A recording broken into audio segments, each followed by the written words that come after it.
ஐயா வணக்கங்க ஐயா. இன்னைக்கு எனக்கு இன்னைக்கு ஒரு நற்செய்தி கிடைச்சிது. என்னன்னா, நான் ஒரு 3 மாசம் நான் பருத்தி கொட்டை தேடிட்டு இருக்கேன். அதாவது நல்ல குவாலிட்டியாவும், கொஞ்சம் விலை கொஞ்சம் கம்மியாவும் தேடிட்டு இருக்கேன். ஒரு ரூ. 150 வகையில தான் கிடைக்குது. 3 மாசமா நான் தொடர்ச்சியா வெளியூர்காரங்கள, இங்க ஊர்க்காரங்களா இருந்தாலும் சரி, பருத்தி பால் விக்கிறவங்கள ரொம்ப தேடிட்டு இருந்தேன். போன வாரம் தான் எனக்கு தெரிஞ்சு இந்த வாசி அ உச்சாடனம் பண்றேன் இல்லையா? உச்சாடனம் பண்ணும்பொழுது வெள்ளிக்கிழமை இல்ல திங்கட்கிழமை 2 நாள்ல 1 நாள்ல தான் இந்த மாரி நான் எனக்கு இந்த பருத்தி கொட்டை வேணுன்ற மாரி சொல்லியிருந்தேன்.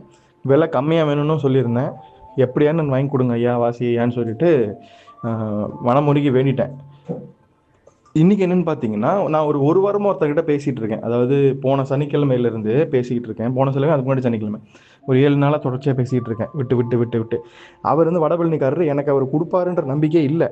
ஆனா, அவர் திடீர்னு கூப்ட்டு, இந்த மாரி ஒருத்தருடைய நம்பர் எனக்கு இருக்கு, என்ட்ட இருக்கு. நான் உங்களுக்கு தரேன்னு சொல்லிட்டு, ஏன்னா உங்களுடைய பேரு தான் என்னோட பையனுடைய பேரு. அப்படின்னு சொல்லிட்டு திடீர்னு ஒருத்தருடைய நம்பர் குடுத்தாரு. அவரு என்னடான்னா, இங்க பில்லர்கிட்டயே எனக்கு குடுத்துட்டு போயிட்டாரு.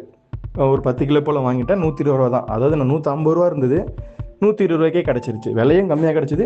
தரமும் நல்லாவே கிடைச்சிருக்கு. இது ஏதோ கொஞ்சம் ஒரு அதிசயம் மாரி தாங்க ஐயா இருக்கு. ஐயா, இதுல ஒரு குறிப்பு என்ன அப்படின்னா, நான் கடந்த ஒரு 15 நாளா சொல்லலாம். 15 நாளா 15 நாளுக்கு முன்னாடி ஒரு நெறைய சித்தர்கள் அ சமாதிகளுக்கு போயிட்டு வந்தேன். ஒரு 4, 5 சித்தர்கள் சமாதிக்கு போயிட்டு வந்தேன்.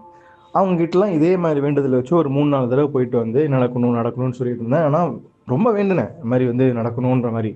ஆனா அப்ப எனக்கு எந்த வித இதுவுமே நடக்கவே இல்ல. எனக்கு திருப்பி எந்த வித பிரதிபலனும் இருக்கவே இல்ல. ரொம்ப நான் நொந்துட்டேன். இந்த மாரி என்னன்னா நம்ம இவ்வளோ வேண்டுறோமே, ஆனா எந்த சித்தருமே நமக்கு எதுவும் குடுக்க மாட்டேன்றாங்களேன்ற வருத்தம் இருந்தது.